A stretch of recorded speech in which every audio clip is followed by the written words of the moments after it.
Good afternoon and good evening to all of you guys. Welcome to the live stream. I think I say this every time I'm live these days because there seems to be months in between my live streams. So it's been a while, but welcome back, everyone. I am thrilled to be here with you. I'm thrilled to spend some time with you guys, and I'm even more thrilled to have a very, very esteemed guest who is no stranger to this channel, no stranger to the online fragrance community, um, Mr. Christian Petrovich and his brand Argos, who has only been making bigger and bigger waves over the past several years. They've been just kind of out there. And I know many of you guys have, some of you, am I muted? Can you hear me? Can you all hear me? Someone said muted. Let me know you guys if you guys can hear me or not. I see Black Bitcoin said I'm muted. Okay. Black Bitcoin, you might need to unmute your sound or something. All right. I don't know what that was, but thank you all for chiming in. Thank you all for the confirmation. Anyway, as I was saying, yeah, Argos is no stranger. They've just kind of been picking up steam. They're just really working on a lot of new, exciting stuff, more and more. Some of the highest quality stuff that I've experienced over the years, and I've been very upfront about that. I've been featuring their products for some time, and I know a lot of you guys have tried them and have corroborated that feeling of like, man, this is some good stuff inside and out. And there's always a lot of depth and substance behind every release. So once again, I want to thank you all for being here. And we might have some exciting stuff coming up. We're going to bring up Christian here in a second. We might do some giveaways as we normally do. So you guys make sure you stay tuned. If you want to check out anything we're talking about, I do believe there is a link in the description straight to Argos' site where you can check out a lot of the stuff we'll be talking about. But without further ado, here is Mr. Christian Petrovich. Everyone, welcome him. Give him a hand. Yes, everybody. Big 100K. Hello. Oh, man. Yeah, you're right there. You're on the cusp. It's coming, man. Yeah, we are on our way. And guys, I was just telling Christian backstage here. Christian and I have been basically working together in some form or another since about 2017. And I don't know exactly how, where my YouTube channel was at that time in terms of the numbers. It was probably a handful of 100, 100 or so people in terms of subscribers. So we've grown a lot since then, and it's been really cool to grow alongside Argos in that journey as well, because you guys have completely ballooned and whatnot. And, I don't know if you want to give people kind of a brief snapshot of where Argos is at right now and maybe where you're headed in the near future. Oh, okay. So, yeah, you just kind of recapped the whole thing, but it's more than 5 years back. I think that was back when I had the square bottles back in 17, when I kind of did the pre-launch before the custom bottles. So, yeah, you've been a day one supporter. I appreciate that. All that you do, all the content that you put out. I try to catch as much of it as I can. But, yeah, you've been here since day one. Back then, we had the Pour Homme Pour Femme. Those were the introductory inaugural editions. And then since then, we released the Pura Vida della Caccia, Baccio Immortale, Triumph of Bacchus. Those were 2019 releases. And then I kind of switched things up. I had this idea in my mind of integrating art history artists into the artist series. And that basically introduced a whole nother component, another depth to the fragrances. So we had Gustav Klimt, Danier. And then we had, I believe it was Palace Athene. And we switched up to Waterhouse, another artist series with Adonis Awakens. And then fast forward again, we had some Rubens. We had Fall of Phaeton and Love Triumphs Over War. Those were last fall. Followed up with Birth of Venus, a Botticelli release. So this has really been a pleasure and a passion project for me since day one. I always had this vision in my head, and thankful, to people like Justin who supported the brand, got the word out. Because really with COVID, it wasn't a matter of me pushing it to the distributors or the boutiques necessarily. It was me getting it in people's hands, working on the website, working with influencers, social media. That was the way to do it. And, that's where we're at today with the way things are going. So real fortunate to have made really good connections, some friends along the way, have a nice group of friends that are in the community that have supported the brand. Now we've pretty much taken it from when I met Justin. I was working out of one of my rental properties, one of my buildings, and it was just like 1,000 square foot apartment. Fast forward now, December, I purchased a 13,000 square foot warehouse in Dallas. We're doing North-South America distribution, also European distribution. Everything is still made in my office in France. We've got two. We've got one in Mouchins, right outside of Grasse, and then we've got another one in Nice, right next to the airport, which is really great logistically. But those are smaller offices, about 5,000 square feet, enough to do some compounding and get some of the oils and the fragrances prepared before they make their air journey here for fulfillment and getting into the glass bottles and into the packaging and the boxes. The next step will be, I don't know if a lot of you know this, but I also live in Turkey too. So I'm in Istanbul. That's a relatively new thing. I'm working on my citizenship there. That should be wrapped up very shortly. Once that's done, then my next goal would be to open up a regional distribution fulfillment center in Istanbul. And that will be for like the CIS region and some of the Middle East, which will help out because logistically, and I was just talking with Justin about this backstage, just my DHL shipping alone this year is like over 100,000. We're not even through the year yet. That's just DHL. Yeah. That's not my USPS or my UPS or my FedEx or any of the other logistics companies that we work with. So it's one of those Achilles heels when you get into this business. I wish I was shipping underwear, but I'm not. I'm shipping a dangerous. It'd be a lot easier. I'll tell you that.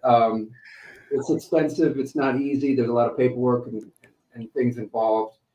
And it's just one of those things that you have to navigate as part of this business. So that being said, the brand is growing, thankfully. We have a lot of new things coming. We've got a new release that just came out, Sacred Flame. We're going to be talking about that. I know Justin did his first impression. I don't know if he's done a full review on it yet, or if it's been a part of any of his other lists or seasonal. I feel like it has been in at least one other video since then. Okay. But yeah, this was one that I wanted to put out this time of year. I love heavier, thicker wear fragrances. I'm not really a light wear guy.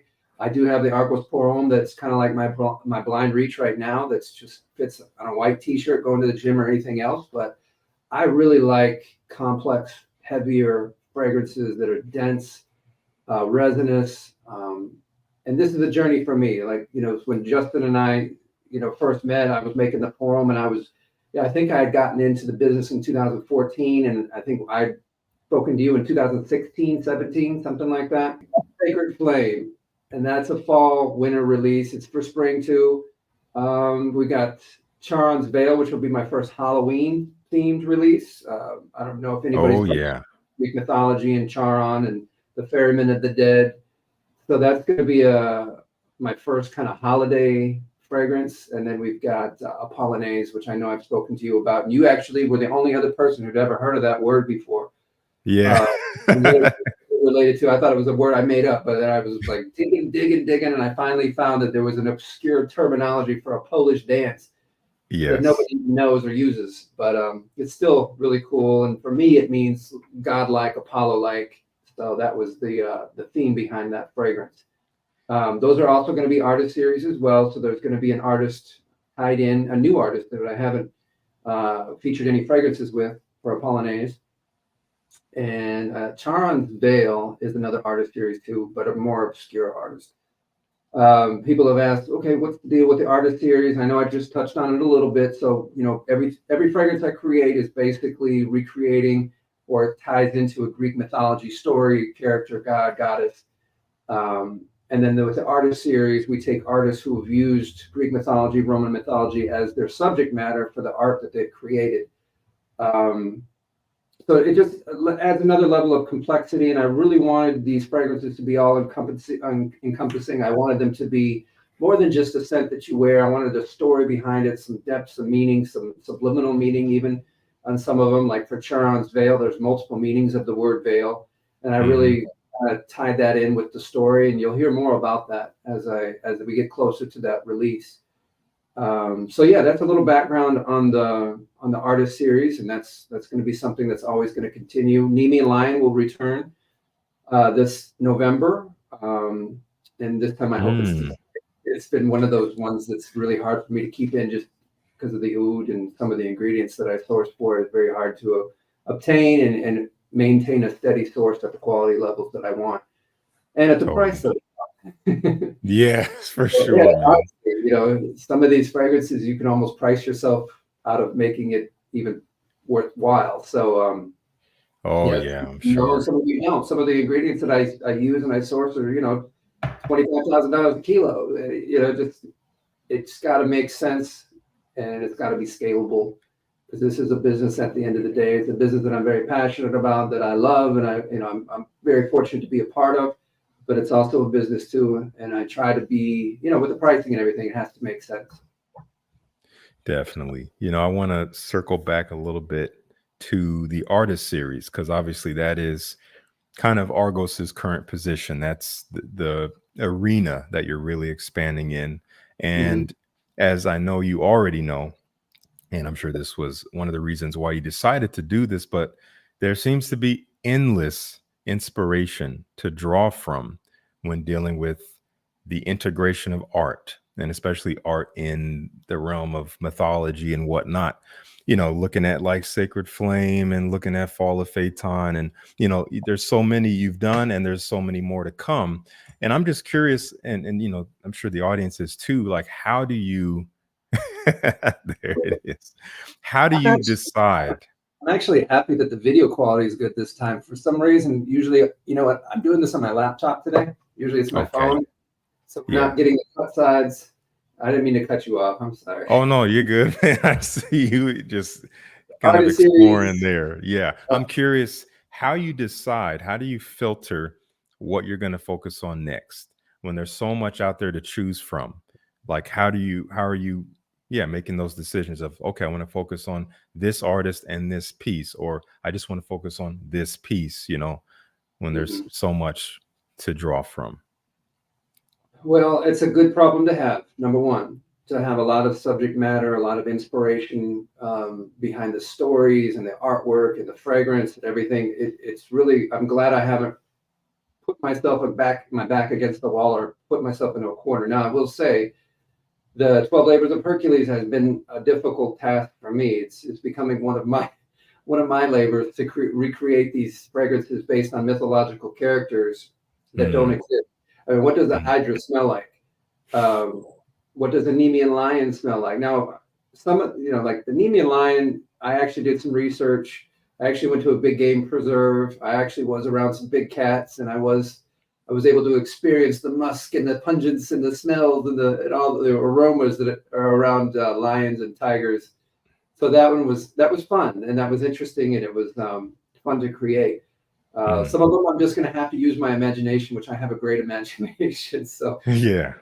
that's fun, and I storyboard those out. So I know for like the Hydra, I was working on some things, and I had like licorice and balsamic, and I was like thinking of all these things. But would I want to make it aquatic because you know it's a sea creature, but it's not really the sea; it's a bog, and I try to get Mm, not too wrapped up into the mythology to the point where I can't move forward. But generally speaking, there's a lot of mythology knowledge that I have currently. The Iliad was one of the very first books that I read when I was a child, and it really, you know, led me down the rabbit hole that got me interested into Greek and Roman mythology. So I had a passion for that, and then the art history too. I was a minor in art history at one point. mm, So for me, it's perfect. It's marrying all the things that I love and including fragrance in there. It's perfect. So there's endless and if you know Greek mythology, there's different there's different versions of the same story. So it's not like it's just one way or the highway. There's several different meanings. So it's really cool to have that. And then when you throw in the artist series, you're like, why did that artist paint that? What was the meaning behind it? Like for mm. Danier, for example, Rembrandt painted that subject for Danier. Titian has painted Danier. I think Dali's even painted a Danier. And it's like they all painted it for a different reason. And obviously, I know the mythology, the story. If anybody's watched the movie Clash of the Titans, the original, you'll get some of that story where King Acrisius throws his daughter into the ocean after he's discovered that she's bearing a child. Um, that was one of the things where the oracle told him that if he had a son, the son's going to overthrow him, and that's a kind of a common theme in Greek mythology. I mean, Zeus overthrew his father, and Kronos overthrew his father. It just on and on, which is kind of interesting. Mm-hmm.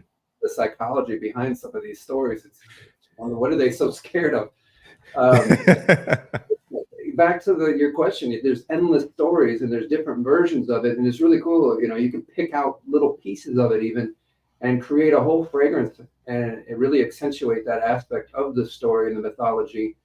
And going back to the art, there's different ways of doing this too. And this was a question I've been asked before, like, to just create the fragrance to that one mythology story. Sometimes it doesn't happen that way. Sometimes that might be my intention. And then along the way, the fragrance goes a different route, ends up being a totally different subject matter and mythology story altogether. Or I'll storyboard it and then I'll come back to it later. Maybe it doesn't work out.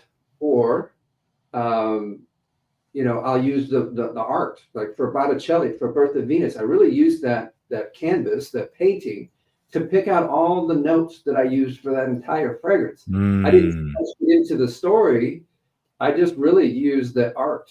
She's on a seashell in the ocean, so there was some marine aquatic sea salt notes, and then you've got the island of Cyprus, and you've got Flora, the goddess of the flowers, and you've got the orange blossoms, you got rose. And there's all these things and all this inspiration just tied up into the art itself that we're able to, give me enough subject and enough to go on to create that fragrance. And then I just threw in the little touch of chocolate to represent the goddess of love herself. So, there's so many different ways, and I'm glad I'm open-minded about that, because there's more than one way to reach a beautiful fragrance at the end of the tunnel. And ultimately, at the end of the day, I got what I love and what I like to wear. And that's how it goes. It's not just one way, and the inspiration behind all this is just endless. Between the art, the artist, and the mythology, it's just never ending. And I'm glad that I didn't pigeonhole myself or back myself into a corner and just be like, okay, I got to create a story for this city, or a fragrance for just this city, or and that was one of the things too. I have a background in modeling and acting, and I've been a part of many other brands on the modeling side, not the creation side mostly, but I was able to, kind of see where I thought maybe they didn't excel, or where they kind of got stuck, a lot of brands. And for me, it was nice being able to pick subject matter that I love and I have a lot of interest and passion about, and be able to create fragrances about those. So I'm very fortunate that I've started it that way, and I don't know where this will ever end. Yeah. Another good problem to have.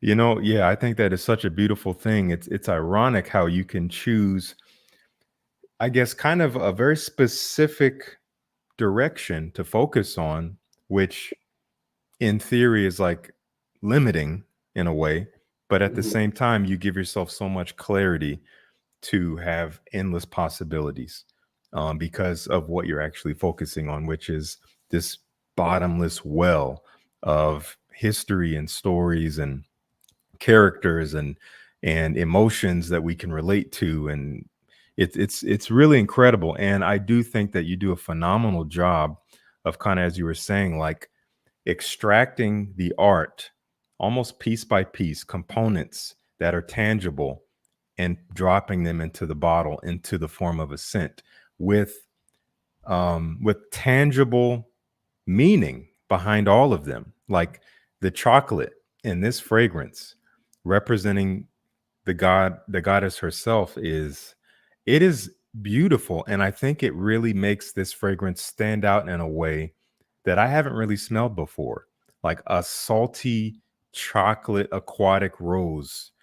That's not a very common profile, and it comes together in such a beautiful way, in your kind of olfactory signature, so to speak. And honestly, it's been something I've wanted to ask you about live. I know there's only so much you can share in regards to the trade secrets, so to speak, of how Mhm. you're composing these fragrances in a way that ties them together, because you have a DNA to these scents. They are unmistakably Argos when you smell them.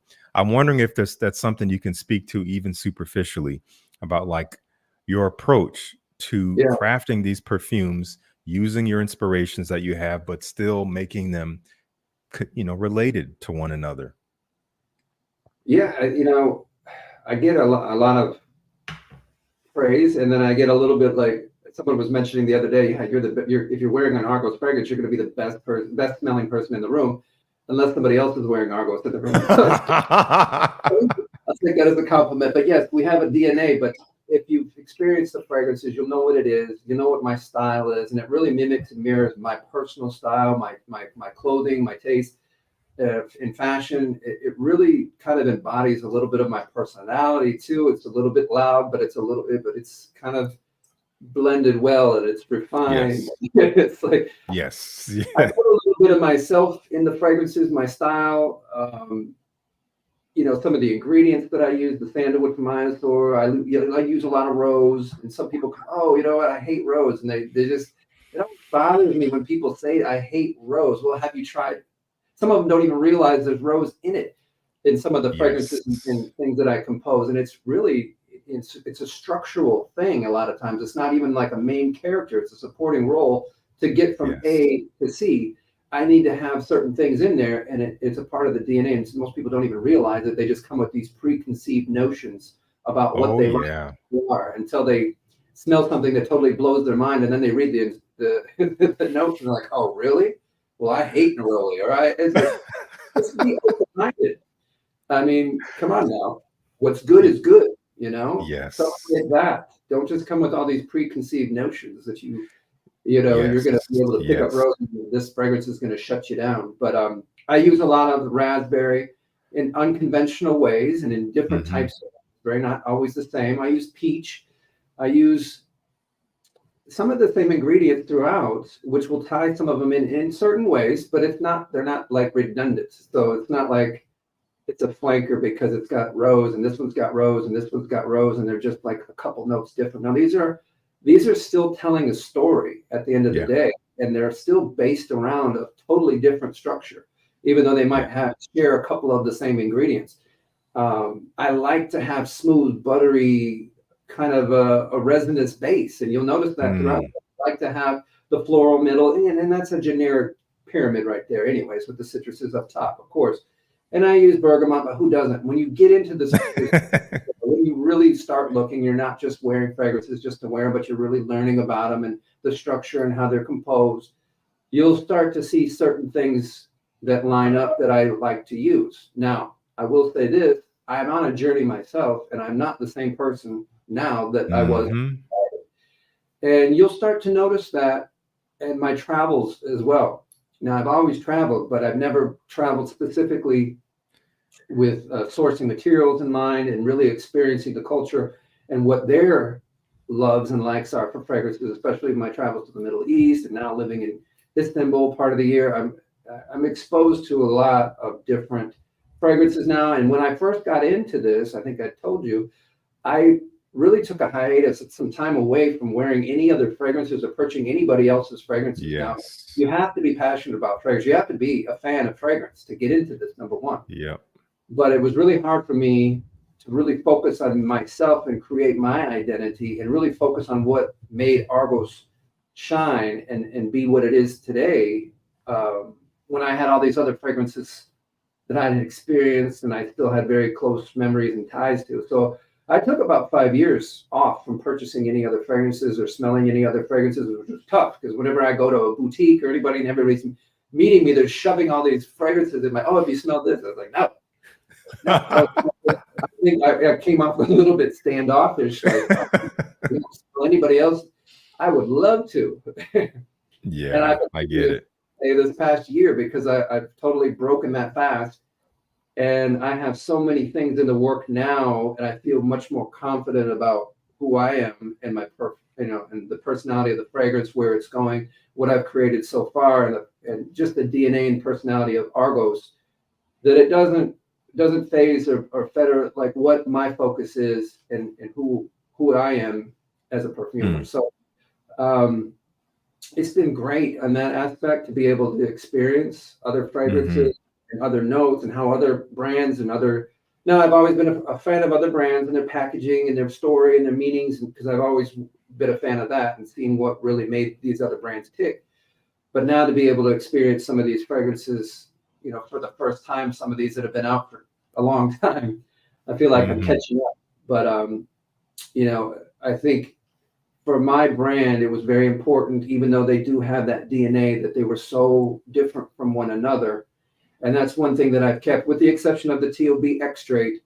Hmm. That was an experiment, really, for that one. I experimented with Baccio and Provido and some of the other ones. Just because you throw more oil content at a fragrance does not mean that it's going to translate into an extrait de parfum and be a success.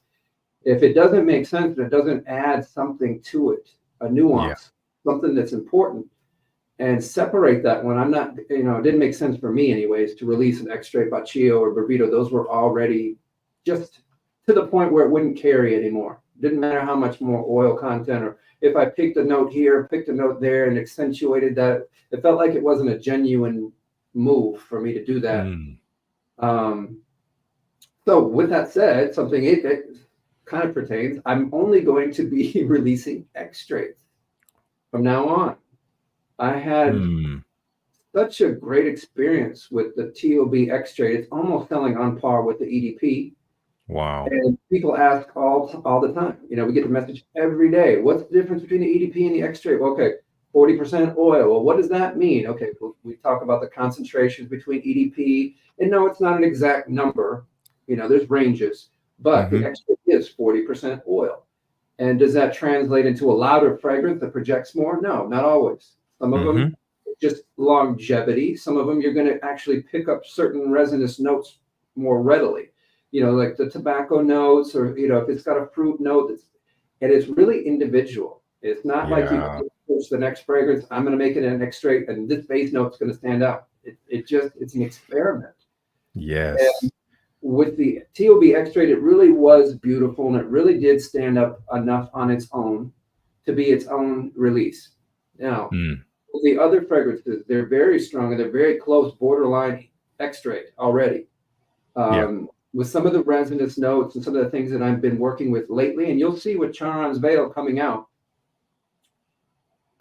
my tastes are definitely, they're moving a little bit. You're still going to get a Okay. little bit of the Argos DNA that you've always loved, but now, like, I really liked launching the 12 Labors of Hercules series. For me to, okay, now I'm going to be experimental, and it might not have the same feel, obviously, with the oud and the more Middle Eastern vibe of that one. But with me doing that and spending so much time focusing on those 12 Labors of Hercules and experimenting with different ouds and different notes, Charon's Veil is going to have oud in it, but it's not going to be part of the 12 Labors of Hercules. It's just another step along in my journey that you all are going to be able to experience. I love this fragrance. I think it's going to blow everybody out of the water. It's going to be something different than anything that you've experienced with an Argos fragrance. Mm. It's really going to stay true again to that mythology and what Charon's Veil would really smell like. Yes. And with the Polonaise, that's going to be an extrait as well. I really love extraits, and I love heavier wears. And now I'm not just going to do that for the winter releases here, the fall releases. So next year, I've mentioned I'm going to be releasing a summer release, which I don't normally do, but everybody keeps Hmm. asking me, so you're going to get the chance to experience for the first time what an Argos summertime fragrance is all about. So you can take Mm. what you think and just wait till February 14th, Valentine's Day. We're going to do another one for the Botticelli series. So that we Nice. have a Birth of Venus. So we're going to have Yep. another one, and we're going to use another painting from Botticelli, and it's going to guide me into this other fragrance that we're going to release in February, and then we're going to have one based on Poseidon. So you can let your imagination run wild with that one. Mm. Available in February, which will be perfect because it'll get you right ready for spring. And I'm here in Texas, and pretty much Turkey has the same weather as Texas. It gets hot. We don't have very long winters. Yeah, yeah, for sure. It'll be great. And then we'll have like maybe 3 or 4 releases again in the fall and winter again. I'm kind of in this. The train has left the station, and I've got so many that I started so many years ago, and now I can either go back or I can work on new. And it's just now I think everything's firing on all cylinders. For the first time, I've been able to forecast and like work on the art, and then like not have to stress so much about everything coming together at the very last minute before the launch date. That's so stressful. Yes. And now I was like, I've never been able to say anything this far out in advance. Like, we're going to have 2 Sure. releases in February. Like, I'm usually just struggling to try to get everything ready in time for, a release from next month. Yeah, I get I'm it. still a little stressed about get some boxes air shipped in for that one in a Polonaise, because that's going to be in October 30th or October 31st, whenever Halloween is. Whatever that weekend is, we're going to be doing that release the weekend of Halloween, and then immediately we're in November. So Yeah. what I'm going to do a Halloween and then a November release. I was like, oh, I didn't realize November's like 2 days or a day the next day. Why didn't you just release them on the same? Okay. Yeah, it's funny, man. Halloween release. And if this does really well, like I think it will, I might just do a Halloween release every year from now on. Mm. I already got stories in the back of my head right now with, like, I don't even want to say it. Let's put a pin in that one. For next year, and that'll be pretty cool to have some of the monsters featured as their own fragrance. Oh yeah. Oh yes.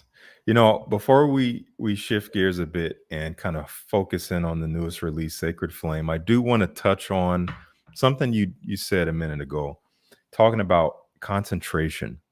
And I really appreciate where you're coming from with that and what you had to share, because I could not agree more with you in terms of what concentration actually translates to. I think on the surface, a lot of us either come to think or we are somehow told, and it's very easy for misinformation to spread, especially online, that higher concentration equals stronger performance. So people get this frame of mind when they go into a scent that is proclaimed as an extrait de parfum, and they spray it and they wear it, and then they come back and say, I couldn't smell it after 8 hours. I couldn't smell it after 12 hours. Like my friends had to get really close to smell it. And so it's not even that strong. And it's like, that's not really what it means. It's more like what you were saying. At least in my experience, concentration more equates to behavior of a scent and development.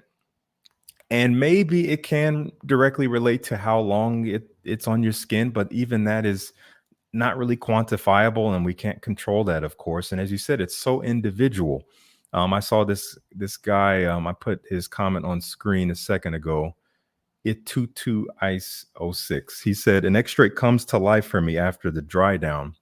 My chemistry seems to unlock the fragrance with the extra oil percentages in most formulations. And yeah, it's going to be different for everyone. So as you said, Christian, like certain notes will come to the fore in ways that maybe they didn't before, like, putting the two boxes next to each other, how certain notes will be accented more on certain skins because of the concentration, but it doesn't mean it's going to scream off your skin and fill the room.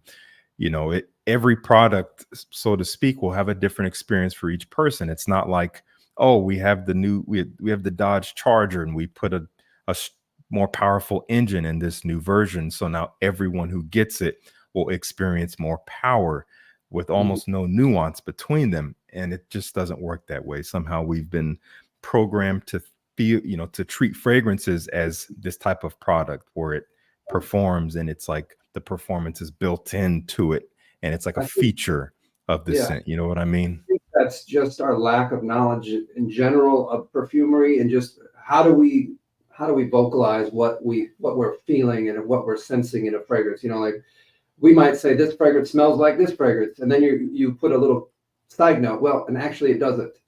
I'm just saying that because I want you to know what I'm talking about, at least a ballpark idea. So when people Yes.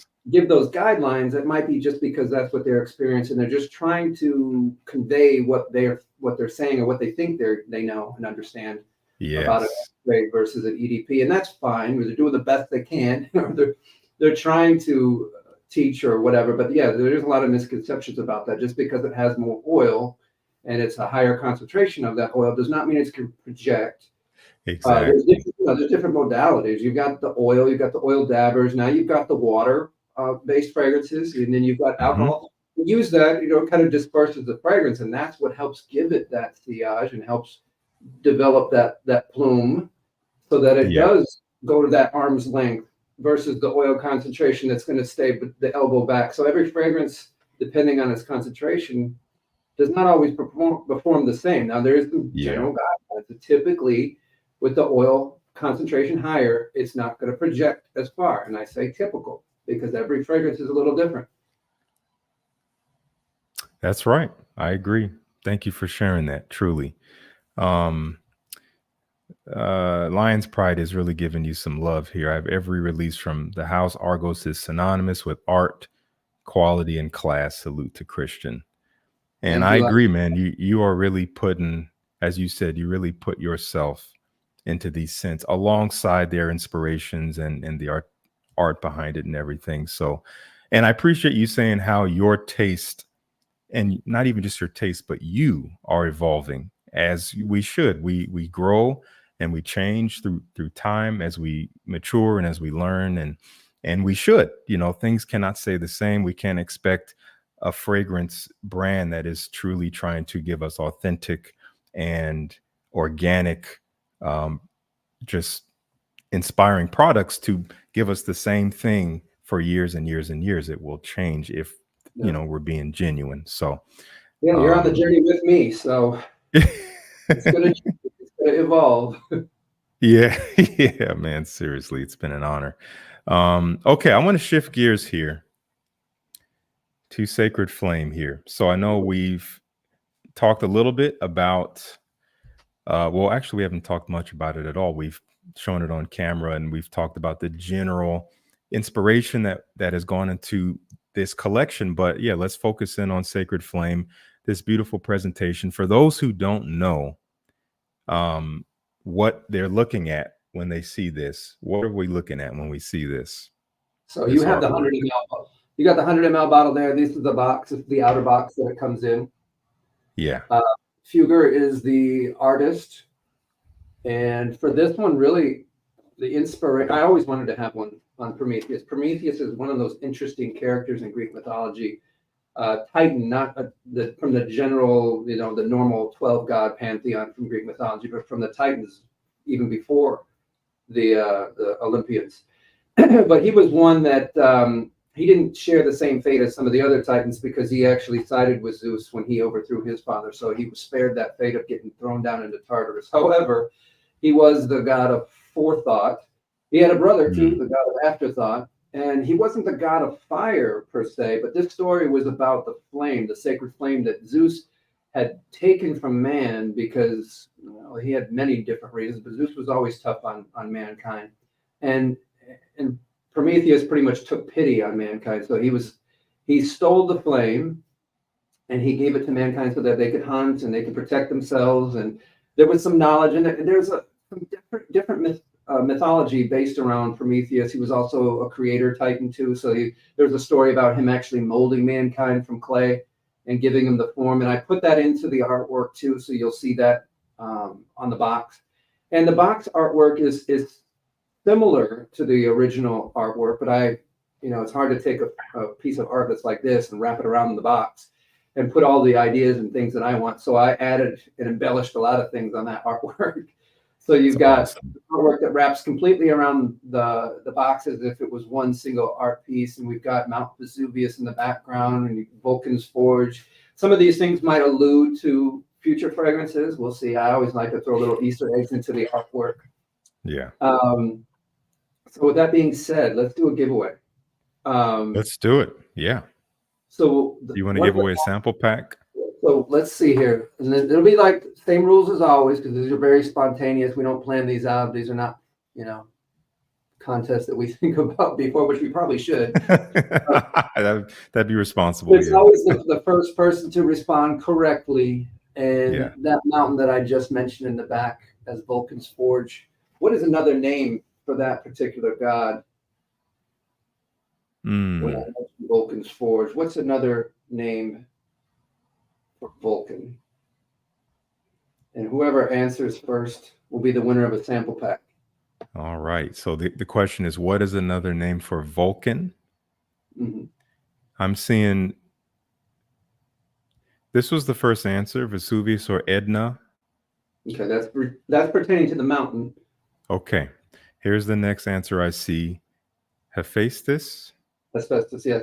So that's basically, he's the god that forged all the weapons that the gods use. Okay. Leader of the Cyclops.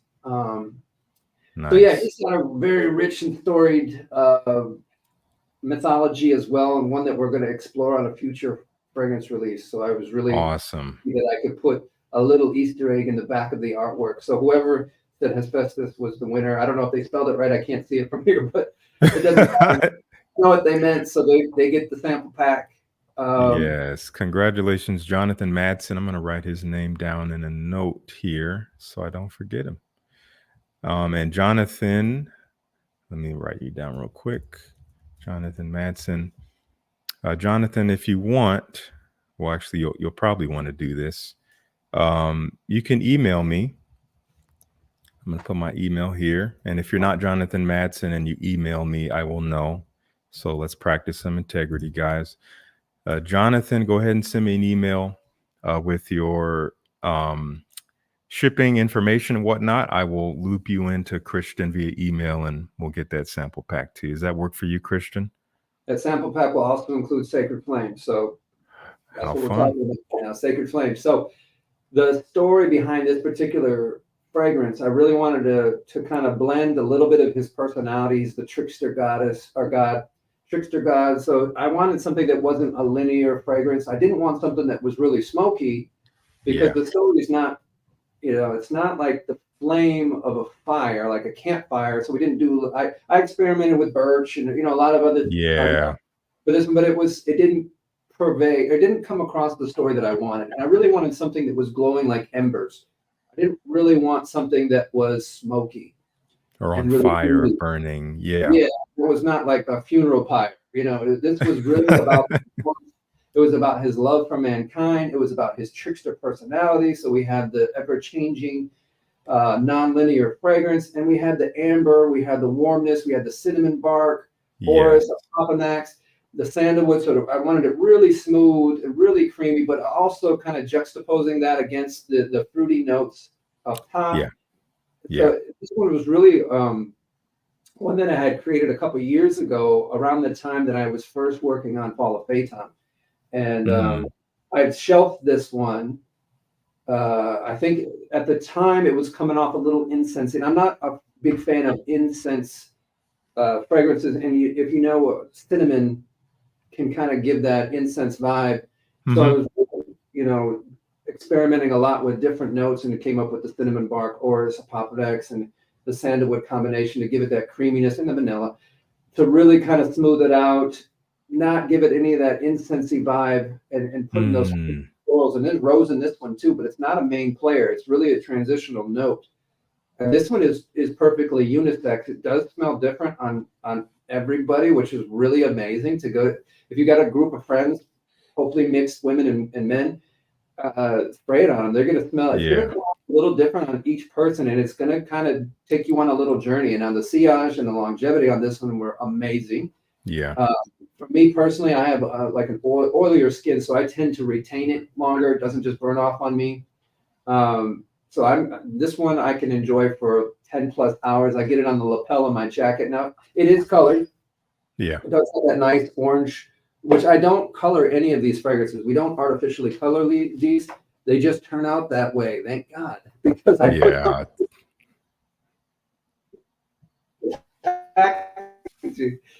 And for it to change color in a different way, I would just have to roll with the punches on that one. But we take our time. Usually for me, it takes about 2 years before a fragrance actually gets into your hands.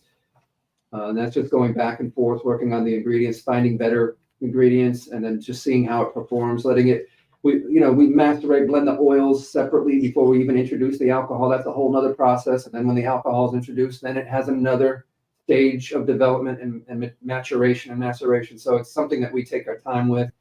So yeah, we get these beautiful resinous fragrances, and it's just perfect for the fall, winter, or cooler nights.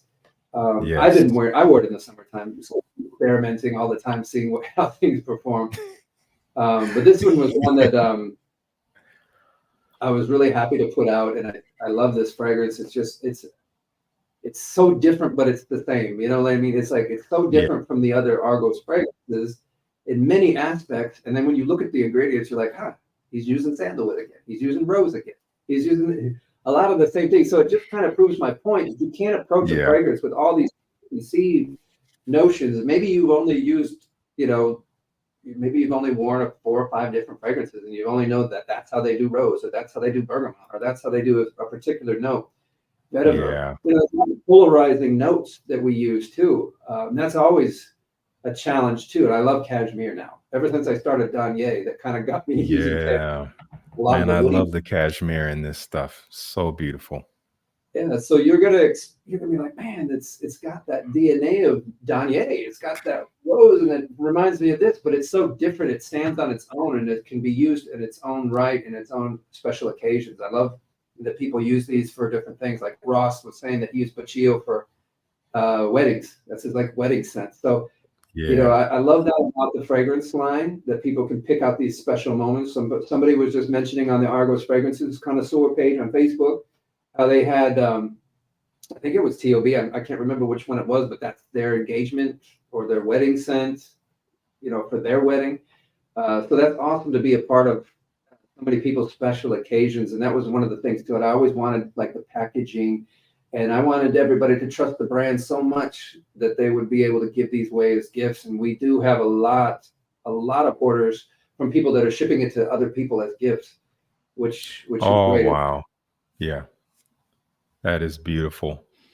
Man, I love what you're saying about, the ingredients and, how they can tie a bunch of fragrances together. But when you actually spend time with each one, you realize, these might share the same raw materials or some of the same ones, but their overall experiences, the stories that they're painting through scent are not the same.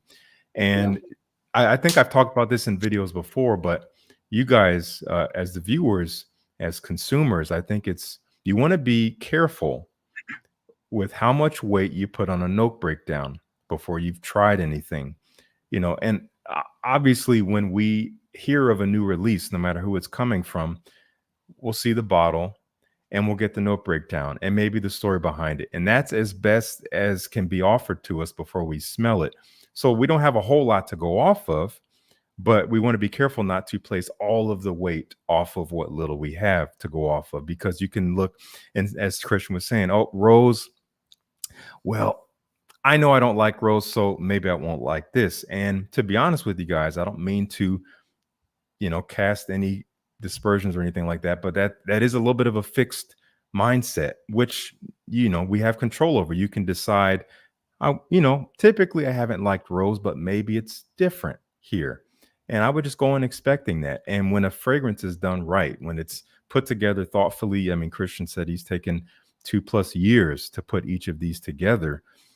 You're going to get an experience that is not just a plate of ingredients where you can smell everything all at once, separated. Like, yep, there's the rose, there's the cinnamon, there's the peach. Yep, there. Okay, I got the scent. Like it, we know there's more nuance in that. So that's why sampling is always good. Sometimes they're only related by name, not by blood. Yes. Rose is just a rose. Yeah. There's rose absolute, there's Turkish rose, Bulgarian rose, Taff rose. There's so many different roses, and they all bring forth a different quality and a different personality, and they can change the fragrance so much.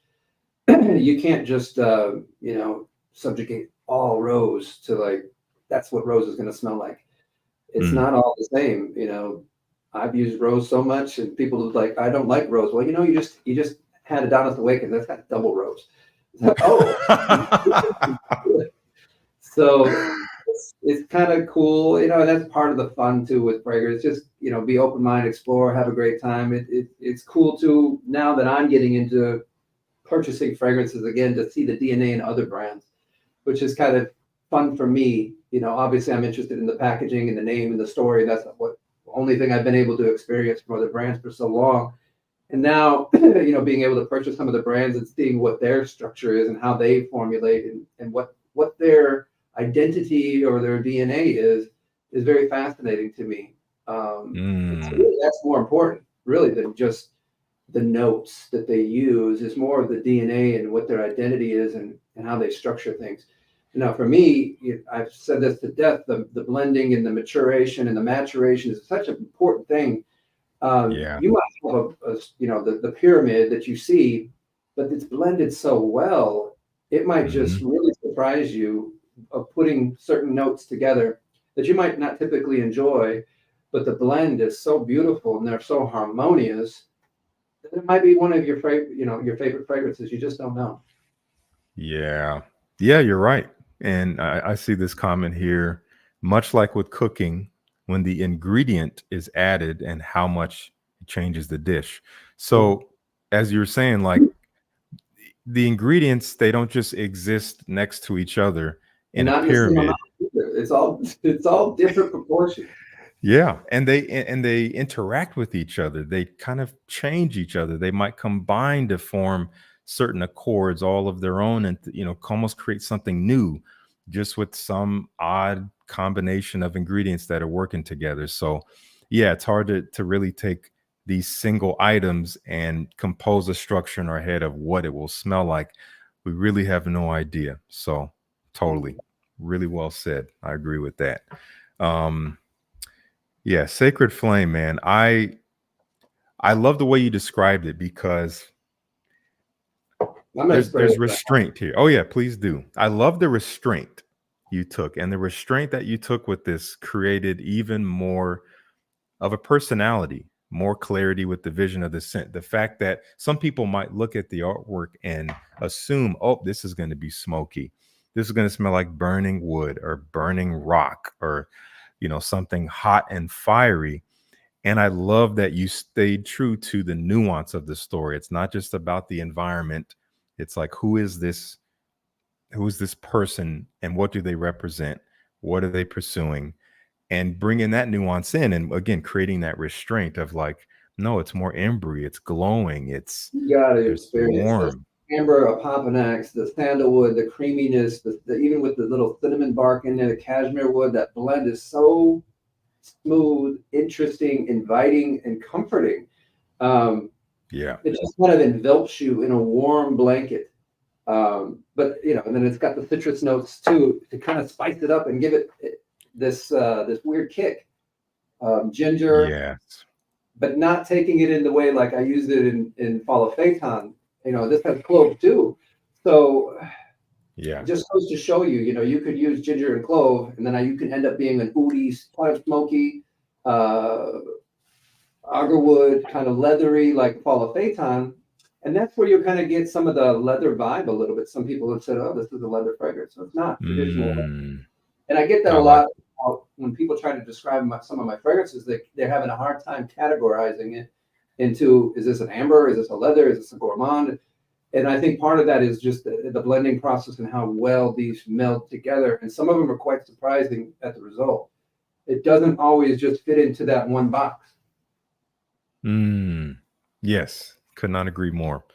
There's a couple of questions from the audience here that I'd love for you to touch on. This is the first one.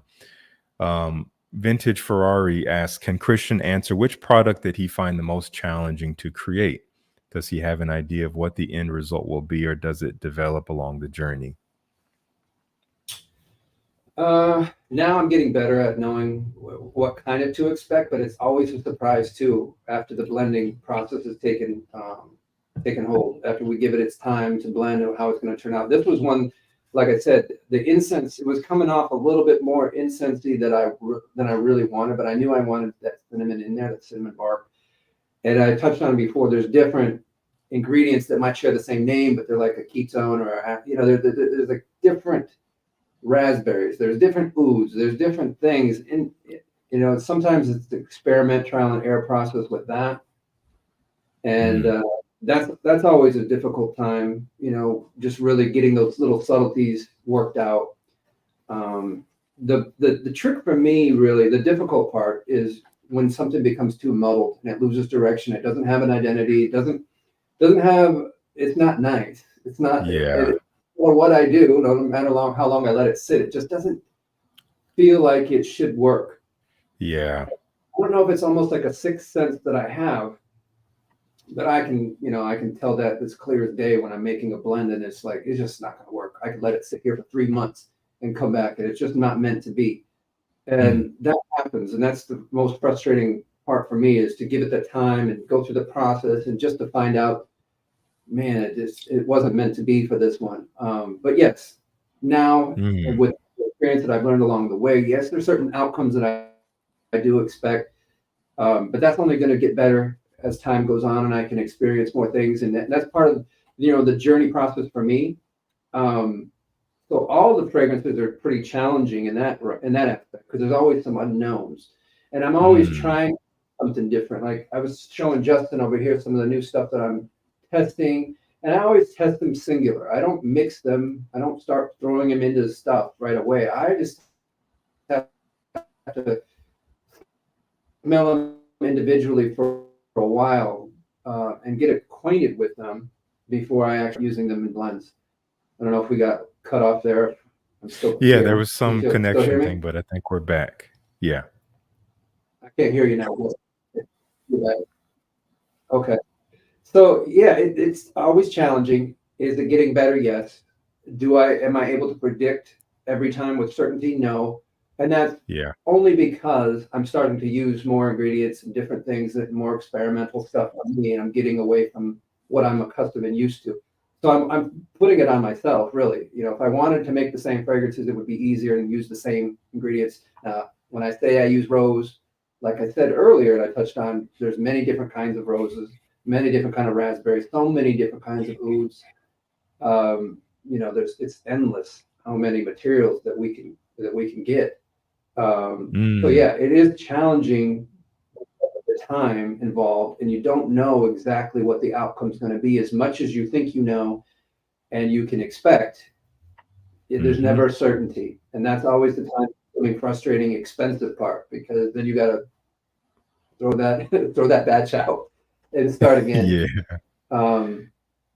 What I like is my team. I like my sourcing team. That's stuff that I can control partly, and I've said to people too, some of the ingredients, where we source them, was it a volcanic ashy soil? Was it humid? Was it what kind of climate, what environment, even what year matters, and some of these ingredients that we get. So that plays a little part in there too. So it's always evolving. It's always changing. It's never going to be 100% science. And I think that's one of the beauties of this business. You can't just put it into AI and say, hey, I'm going to plug in these 5 fragrances that I love, make me that. It doesn't work that way. And I feel like it's one of the challenges, but it's one of the beauties of this industry, is the experimental part of it, the unknown, and just the creativity that's involved in the journey. It's not going to be easy, and it's not meant to be. Yes. Yeah. I mean, all things that are truly worthwhile are not easy. They are uphill.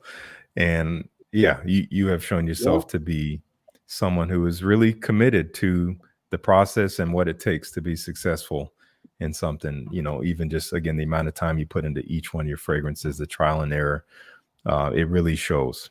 It really does. I see. This is a question from Chris, Chris, thank you for the super chat. As someone starting out in the industry, can you offer some advice for how to best learn how to make your own fragrances? I recently got kits from Perfumer's Apprentice. Is that a good place to start?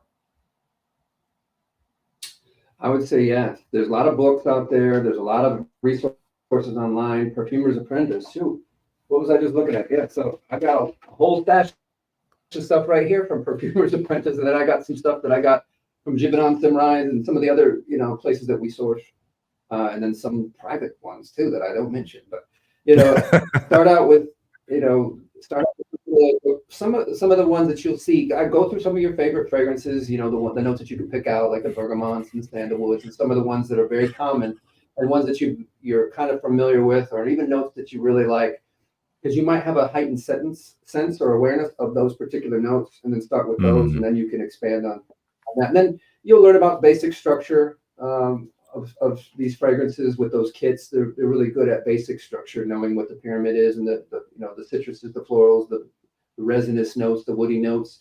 And then you can start getting in some of the aldehydes, and then some of the other stuff that's a little bit more complicated, a lot more complicated as you go along this journey. But just start out with the basic stuff.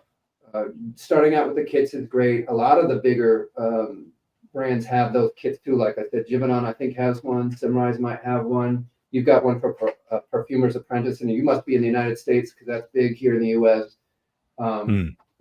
I might even come out with a kit down the road with some of the, like my signature sandalwood, or my raspberry, or who knows. I've been asked to do that, and that might be something that I do down the road for people that are really interested. And that would be really cool to have side by side with the actual fragrance compositions that I have, like next to Adonis Awakens with that rose, and then have like a kit with, the Rose Absolute and all that stuff in the kit. That would be quite interesting. But yeah, read a lot online. There's a lot of stuff, a lot of resources online. There's some books, and then just getting those samples, and just from Perfumer's Apprentice, start with the base notes. Start with ones that are really common in the fragrances that you already love, because those will be easier for you to pick out and understand and wrap your mind around those ones. There's a million different notes. I mean, you could go down Perfumer's Apprentice, and you could spend literally tens of thousands of dollars just on little sample vials of these ingredients. It's not cheap. It's a very expensive hobby, and it's a very expensive business. Even when you're in it and you know what you like, and you've got a good source for materials, it's still very expensive. So yeah, my recommendation is doing what you're doing right now, but just start with very common notes. I think that's some great advice. We're getting a couple of questions of people asking, what is your, I'm sure this is maybe obvious, maybe not. What is your current favorite one of your fragrances? I mean, I've got my patented answer, TOB, Triumph Bacchus. And I only say that with a caveat because it's pretty much the gateway drug that got the brand on the map and got the recognition and got people to try the brand. That being said, each one of these is very, unique and special to me in a way, because I spend a lot of time intimately making these fragrances, and, not liking them, redoing them, liking them. And then, there's so much that goes into each one of these before it gets shipped to you. But the one that I'm wearing a lot lately, I wore Sacred Flame in the summertime a lot. Now I'm really wearing a Polonaise and Charon's Veil, and there's a couple of them that won't be released till next year. I wore the Poseidon one a lot this summertime to see how it would handle in the heat, because it was very hot summer. And I'm a very moody person. I'm a very situational person. Sometimes I'll pick a fragrance based on what I dress like. So for me today, my scent of today was a Polonaise, even though I know we're doing Sacred Flame, and I love Sacred Flame. I get it, man. You're always looking forward. I layer it. That's another thing. Those two would actually layer very well. Okay. But a Polonaise is one that I'm wearing today. I'm really loving the amber glow, and this one's going to be all about the sun god, Apollo. That's beautiful. That is beautiful. I love that. Yeah. I would imagine as an artist, as the creator of what we're talking about here, oh my goodness, There's the preview, guys. This is my first time seeing it too, guys. That And those, is yeah, those are crystals around his head, crystals on the base. And wow. this might not even be the final version. I'm not sure. We'll Okay. see. Um, Because it, I've got another 30, 45 days. So I'm pushing it right to the end here because we, yes, the yes. thing too is, we're still a small niche house. We can do a lot of stuff on the fly. We're not buying like 10 million of these and then, they're getting produced somewhere by somebody. Mm. There's a lot of hands-on in this. So I think what I was thinking on this one was I had another version with Apollo in black that might stand out. Okay. But Yeah. I really liked it, just the matte gold, the way it shines. Yeah. Man, that looks great. I'll probably keep that one with the rhinestones. And here's Charon's veil. So this is the next one. Been wearing this one. Oh, Now this one's definitely wow. a cold weather fragrance, and it was so hard to make the skeleton guy, the look of the skeleton for Yeah. Charon. Anybody knows he's the ferryman of the dead, and he's kind of got now he's been Yeah. interpreted different ways. And for this particular art, I modified it more than anything else. Now, I usually stay very true to the original artist's rendition. So if you see this one, you'd recognize the artist's original right away compared to this one. Even though I've changed certain things and I've added a lot more detail. Now, this particular one for Charon, I changed a lot more of the artwork because I wanted this to be a Halloween release, and I really wanted to have him have that skeleton physique. It'll have him be a little bit more ominous than just a raggedy old man. So I embellished some things. I'm sorry. That's Forgive me. great, man. But It's art. Yeah, it's artistic embellishment. Mhm. So Man, yeah, that is awesome. Charon is definitely a cold weather fragrance. Apollinaise can be worn pretty much any time of year. I wouldn't wear it in like 110-degree weather because it is a very powerful scent, as you will Hmm. soon find out. So is Charon's Veil. They're both extracts, mind you. So everything that I'm putting out, at least that's what I'm saying today. I might change this a year or two from now, but I really feel like I'm loving the extracts that I'm making, and I just love the depth. Are these going to project? Yes, they will project. Now Yeah, I'm for already sure. formulating that in to get the projection in there. So these are not going to be slouches at all. These are going to be fragrances that are, these are next day wears. That's exciting. Thank you for getting us that little preview, that sneak peek. I was not expecting that. That is so awesome. Well, I was like, we're almost done with September. I yeah, can't believe no. how fast this year has flown. Um, yeah, before we know it, we're going to be all, I was just at, where was that, Home Goods store, and they're already putting out Halloween stuff. They actually had Halloween stuff out since July. So why can't Yeah, we? seriously. It's only fair. That's great. I know I feel like we've covered a lot of information, a lot of forecasting. I'm wondering if you'd like to, before we end off, maybe do one more giveaway. If you want to come up with another question, you have free reign to, you know, ask whatever you want, whether it has to do with sacred flame or something more broad in the realm.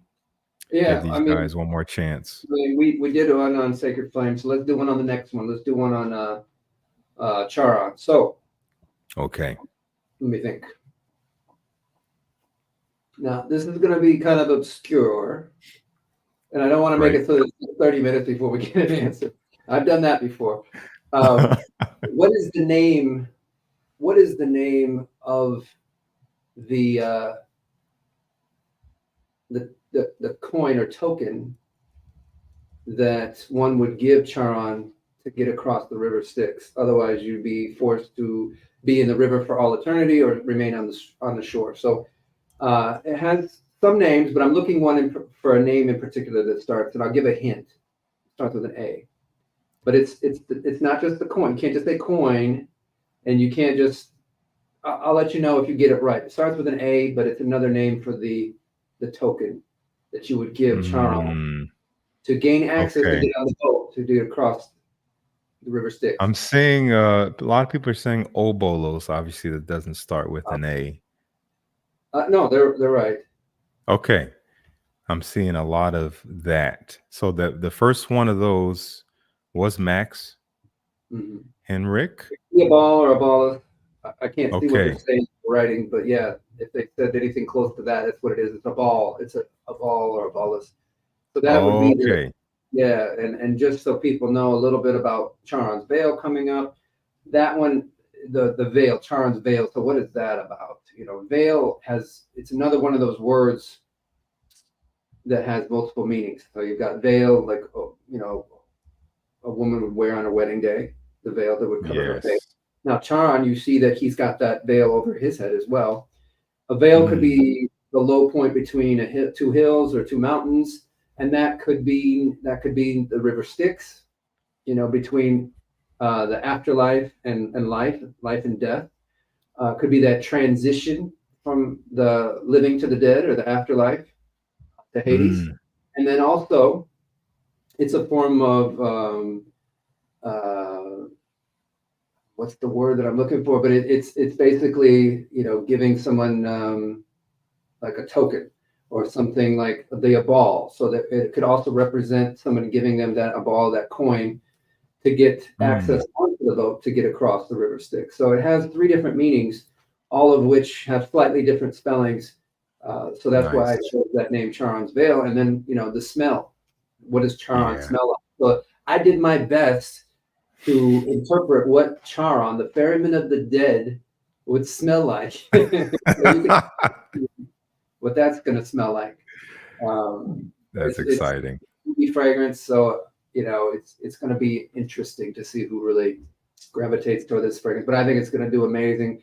Sacred Flame has been doing phenomenal. We're already making another batch of it just so that we can keep it in stock. I already planned ahead, ordering plenty of boxes and the cover sleeve and all the stuff that go into making one of these bottles, all the crystals that go on it. So yeah, we're gonna have Sacred Flame. Hopefully this one, won't sell out. We've already got another batch macerating, maturing. Mm, Charon's Veil. I'm air shipping the boxes here, so I'm hopefully gonna have that in time for the release. My goal really is to have a pre-release, just like I did for our Sacred Flame, 1 week before the public launch on the Argos Fragrances Connoisseur Facebook page. That's a long name. AFC. Yeah, the AFC Facebook page. We did a link on there, and the members of there, which we just went over 1K. I know, just a little lowly 1K when you're over there at 100K. But we were able to get Sacred Flame into the hands of those individuals the week before the public launch. So if you want to be a part of that, join the Argos Fragrances Connoisseur page. It's growing. I get on there awesome. regularly now. I didn't for a long time. But now I'm starting to get on there a little bit more and showing my face a little bit more. So yeah, so Mm, there's a lot of great things to look forward to. Charon, Veil, Apollinaise, and then the other two that I haven't announced yet, and I probably won't until January. okay. Man, exciting stuff on the horizon. Chris is asking one more question here. He said he would definitely be interested in a kit from you. Obviously, if that's something you decide to do. Any books or resources in particular you recommend? Bonus, what are 3 Greek figures you want to include in the collection in the future? He says Perseus for him. Hmm. This guy's a mind reader. Actually, I have one in the very final stages that will relate to Perseus. Um, and without giving too many details away, which is really cool because you think of Danye, Danye is actually Perseus's mother. So it's like Mm, I'm going through this evolution through the mythology stories, not in any particular order, but how they all connect and relate is pretty interesting as well. But yeah, I want to have one on Medusa, obviously with Perseus. I want to have one on Vulcan. There's a lot of things, and then there's some obscure stuff I always love too. yeah. I like little stories that mean things or were used. We don't often think this, but this is what people actually believed. Was religion. Yeah, totally. is what they use to explain a lot of occurrences and weird things that happened in their everyday lives. So it's always neat to, why did this story happen this way? One of them about King Lycan, and then how that relates to werewolves, and that whole story and how it relates to hospitality. And it's like, what? How do you relate all that into well, everything had a meaning, and it was really, it's interesting. I wish I could go back in time and figure out the origin of how these mythologies were first created and what instant sparked it, because I'm sure there's a little bit of truth, at least in many of these stories and legends, which is always the cool part, is what the unknown of, like, how much of this is really true, because at one point this is what they thought was real.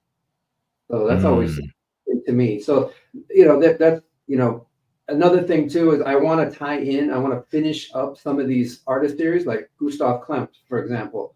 I've really thought a lot about ending that series with maybe 3 or 4 fragrances. Now we have 2. We got Palette Athene and we got Danier. I might end that at 3, or I might end it at 4, and then make a box set, and then that's the Gustav set. Because there's a lot of other artists. There's not just the stories, but there's artists that I want to get to as well. So for me, it's not just the mythology at this point. Everything will tie into Greek mythology for sure. But there's a lot of artists, like I was so ready to get to Rubens, and he might never end, but I will. I'll probably think, okay, because there's so many artists that have used Greek mythology subject matter, and I love art history. And to make a box set would be really cool, to have like the 4 box set for the 4 fragrances for Gustav, and then Rubens and Waterhouse and Botticelli and all these great artists. So that's always something in the back of my mind too. I want to move on to other artists, because there's stories within stories, and there's different perspectives of stories. So that's never going to change. See, I never give a short answer. That's awesome. That's great. I mean, it's real. It just shows that, you really are passionate about what you do, and you've studied, and it's, it comes out in your output. So, I think this is probably a fine place for us to end it off. It's always great to leave the folks wanting more, I know, but you guys know that there's more coming. There's some really good, fun, exciting stuff coming from Argos. So stay tuned. I'll be sharing what I can share as we move through the end of this year. In the meantime, congrats to the giveaway winners. I'm sorry everyone can't win, but this is how life goes. Everyone, you're a winner. I'm sorry. That's right. I want to say something about the sample pack too, because I was thinking about this in my head the other day. I was like, how are we going to put so many different fragrances in one sample pack? And we're getting people like, oh, I bought the sample pack 6 months ago and it didn't have Sacred Flame, and then you're going to release 3 more. So how's this going to work? Well, I've decided that we're going to be capping it off very shortly. I haven't decided if we're going to end it with Charon's Veil or a Polonaise, and that would be it. And then we're going to move to like an a la carte type of sample pack situation, where you're going to be able to go into a drop-down menu, and then you'll be able to pick the ones that you want. You got the 6-pack 2 years ago or 3 years ago. Now, we've obviously had some new releases, and we're going to continue to do so. So we want to do this in a way that financially makes sense. It's, sustainable. We don't want a sample pack that's 12 feet long. 87 fragrances. Yeah, so we're thinking about stuff. We're trying to make it as accessible as possible, but it has to make sense. Obviously, we don't want to ship one little sample vial to the UK for $80. Seriously. So if there's a way, we'll do it. People have asked us about refillable bottles too, because they love the bottles and the artwork and everything, and we've thought about that too. And just with the amount of decanting and opening of bottles, and even from a legal standpoint, if a kid opens it up and drink, there's so many things that it's not just as easy to do as you would think. And then also, the more retail locations that we had, of course, that would help too, because then you could actually physically take it in instead of having to mail the bottle back. Or shipping is, when you think about recycling, well, shipping, you really want to think about it. You want to take that bottle, mail it back, pay the shipping cost. And then there's environmental aspects to that too, because there's gas, there's exhaust, there's air. So it just depends on how far down the road you really want to go with that. So for now, we're not doing that. We're not Okay. making a refillable bottle. In the foreseeable future, I don't see that in the next year or two. So the sample pack is something that we can do immediately or very soon, and that's something that we're going to be implementing probably after a Polonaise is released to the a la carte. Pick your own sample pack. I love And that idea, and I because then you don't have to order the sample pack every 3 months when I release a new fragrance. yes, it's like It'd be yeah, I have mean to 12. you. I could be very diabolical, and I could make you do that, but I won't. Seriously. No, I think that's a great thing. And I know I've been getting a lot of questions about that, especially lately, about like, hey, I just got sample pack, So I think the a la carte thing is great, like have 5, 6, whatever slots people fill out with their fragrances that they want. And I think that's fantastic. Another thing that people may not realize if they haven't ordered, obviously, is if you do purchase a 30 ml, you do receive a free sample and you get to pick. Now, of course, it has to be in stock. If it's Yeah. out of stock, we can't send you the free sample of that one, but you at least have the opportunity to pick another fragrance from the house that you're interested in. We have added Sacred Flame, so if you were buying anything other than Sacred Flame and you wanted to try that one, you could pick that one as your free sample. Now, for the 100 ml, you can pick 2 of the samples. So that's something that we've done also to help, increase your awareness of the brand and try other fragrances within the house. I'm trying to think if there's anything else that we got the new travel atomizers that are coming real soon. We've got 3 skins. One of them actually the group picked. We had a little. Oh, So this one is actually really cool. This one is refillable. This one's metal. This is magnetic. oh man. Yeah. It's got the diamond in the eye, just like all the bottles do. And then it's actually got this is magnetic as well. Oh, And yeah. this is also refillable. It was Wow. this pertains is we just had somebody on the Argos fragrances page say that one of their bottles got broke when they were flying and they put it in their luggage. That's always the Oh, risk that we take, but now at least with the sample travel atomizers, you can fill these up and take these on your journey. So we've got this real cool skin, which is basically the Greek zodiac, and some of these are actually the fragrances that we have. You see Fall of Phaeton right there, and oh then we've man. got Argos ship. We've got Hercules in there. We've got the Nemean lion, and then we've got some fragrances that aren't even released yet on the skin. So that's really cool. We can change those skins up, so we might just do that quarterly starting next year. Once these are released, we have the Argos branded one, which is Yeah. kind of neat. And then we've got the one that everybody voted on. We had a couple pink different versions over there, and the one that they picked was this neon green, blue, purple Oh, one, which was really cool. So that's yeah, we're gonna have awesome. these around November. We should have those. So and we've got the display box as well. We've opened that up to the public to purchase as well.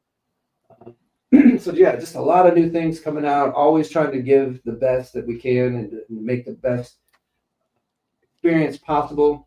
Like I said, Nemean Lions coming back, so this is going to be a huge fall winter season for Argos. So stay tuned. I'm sure Justin and I Man. hopefully will get to do another live again sooner than later. I think it's been about a year since we did one. I think the last one we did was for Birth of Venus and um Love Triumphs Love of War. Triumphs, which I feel like I don't know if that was that a year ago? Yeah, it had to have been a year ago because we started those 3. I think we started it with Love Triumphs of a War. Then we went into I think Fall of Phaeton and Birth of Venus. So it had to have been around this time last year. Oh my gosh. That's crazy. I'm glad. He sure does. One last thing here.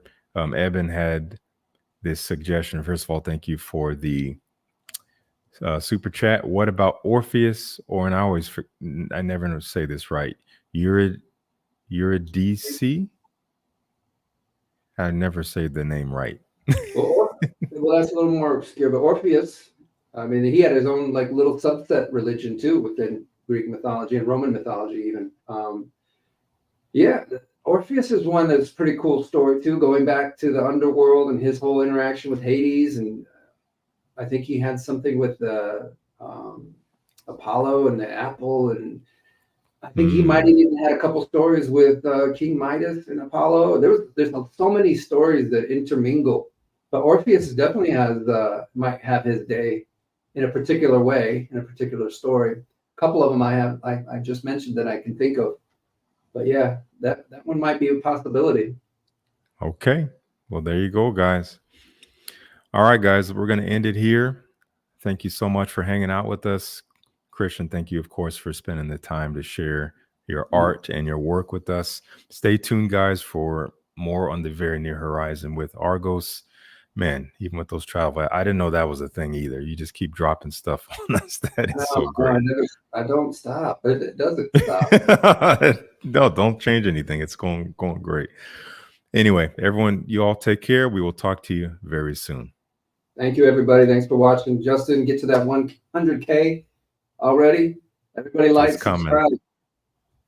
It's coming. See you guys. Ciao.